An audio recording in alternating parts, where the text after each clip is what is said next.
A grassroots effort to get Brian Schweitzer to run for the U.S. Senate is gaining momentum even before the former governor has announced his intention.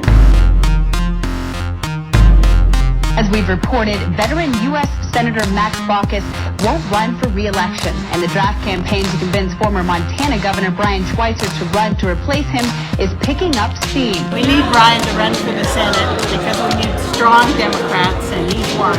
I'm very hopeful that Brian Schweitzer will run for the United States Senate. As a young Native American, I support Brian Schweitzer. 100 politicians, organizers, and regular folk are in Missoula to try and urge Schweitzer to run for the seat. The Draft Schweitzer campaign is backed primarily by Progressive Change Campaign Committee. They've already raised $27,000. $27,000. That's right, Heidi, about $27,000. That's there for the taking as Schweitzer announces his candidacy. About 18,000 people have signed a national poll supporting the ex-governor for Senate, and they're expecting about 100 people here today for the meetup. Why is Brian Schweitzer different? You know, Brian Schweitzer, if he decides to run for Senate, which he's considering, would be an absolute game changer.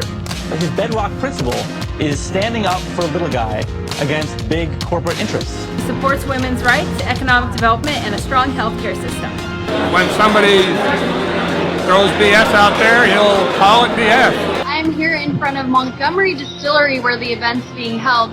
This event is one of many being held across the state to gain support for a Schweitzer candidacy. The overall goal is to recruit 500 volunteers and get 5,000 supporters. I think he'll win, and I think he'll shake up the Senate. Straight talk, old populism, Brian Schweitzer will make Montana proud. Brian Schweitzer is a get-down-to-business kind of guy.